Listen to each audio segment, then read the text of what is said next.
காலை வணக்கம். தேநீர் தேநீர் அணியமாகி கொண்டிருக்கிறது. தேநீர் சூடாகிவிட்டது. இப்பொழுது நாங்கள் தேநீர் அருந்தும் வேளை காலை இப்பொழுது 9 மணி. அழகிய சிறு சிறு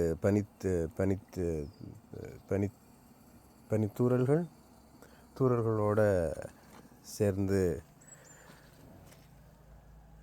சிறு பனித்தூறல்களோடு சேர்ந்து ஒரு மெல்லிய காலை கதிரவனின் ஒளி என்னை பற்றி கொண்டிருக்கிறது. தேநீர் வேளைக்கு நீரை சூடாக்கி கொண்டிருக்கிறேன். எனது அடுப்பு இயங்கிக் கொண்டிருக்கிறது. தண்ணீர் சூடாக்கி ஆவி வெளியே ஏறிக்கொண்டிருக்கிறது. ஆம் உறவுகளே, தேநீர் அருந்துவோமா? அதற்கு முன்னேற அடுப்பை சரி தேநீர் அருந்துவோமா? ஒன்று எனக்கு,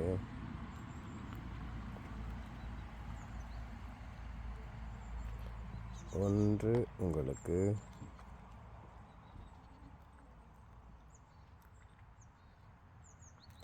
எப்பொழுதும் நட்பையும் நண்பர்களையும் மதிப்பவன் நான். அன்பையும் பாசத்தையும் கொட்டி அவர்களை எப்பொழுதுமே மகிழ்வாக வைத்திருப்பவன் நான். அவர்களுக்கு ஒன்றென்றால் அருகிலே நின்று அவர்கள் சிக்கலை தீர்ப்பவன் நான் என்ற எனக்கு அந்த மனத்தை தந்த இறைவனுக்கோ அல்லது அந்த மனத்தை தந்த சூழலுக்கோ நான் நன்றி தெரிவித்துக் கொள்கிறேன். தேநீர் அணியமாகிவிட்டது. அதே போல் சர்க்கரை, எங்களுடைய பனங்கட்டி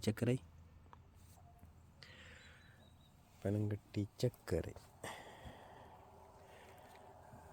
மிக அருமையாக இருக்கிறது. இங்கே சேவலையும் கூட வளர்க்கிறார்கள். இது ஒரு அருமையான தங்குவதற்கான இடமாக இருக்கிறது. அதில் நான் வந்து கூடாரம் அமைத்த இடம் இதுதான். எப்பொழுதுமே இந்த நாட்டு கொடியோடு நான் போவதுண்டு. ஏனென்றால் நான் இங்கே இருந்து பதிவிடுகிறேன் என்று எல்லோருக்கும் தெரிய வேண்டும். தேநீர் அணியமாகிவிட்டது. மிக உற்சாகமாக நான் எழுந்து எனது அடுத்த பயணத்துக்கு நான் என்னை அணியமாக்கி கொண்டிருக்கிறேன். உங்களுக்கு பெரும்பாலும் இப்பொழுது அநேக மாணவர்களுக்கு தனித்தமிழ் படிப்பதை நான் கூடுதலாக தமிழிலேயே உரையாட முயற்சிக்கின்றேன் உங்கள் விருப்புக்காக. இப்படியே வந்து பார்த்தீர்கள் என்றால் இது அருமையாக காலை கதிரின் ஒளி நம்மை பற்றி கொண்டிருக்கிறது. மிக அருமையான ஒரு சூழல். குருவிகளின் சத்தம். நாம் இருந்து உணவருந்துவதற்கும் உணவை தயாரித்து ஒன்றாக இருந்து சாப்பிடுவதற்குமாக இந்த சிறு குடிலை அமைத்திருக்கிறார்கள். மேலே இந்த பெரும்பாலும் இந்த மரம் நீரில் ஊக்கி போகாமல் அவர்கள் மேலே தாவரங்களையோ அல்லது புல்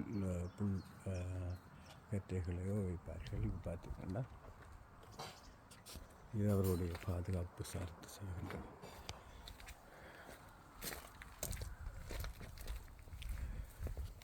இவ்வளவு பார்க்கின்ற பொழுது உங்களுக்கு தெரியும். அதுதான் என்னுடைய கூடாரம். மிக அருமையாக அமைதியாக இது வண்டிகளை கொண்டு வந்து அருமையாக அவர்கள் இருந்து மகிழ்வார்கள். தேநீரை அறிந்துவிட்டு நாம் அடுத்த படப்பிடிப்பில் உங்களை சந்திக்கிறேன். நோர்வே பார்கனிலிருந்து உதயன் உங்களுக்காக.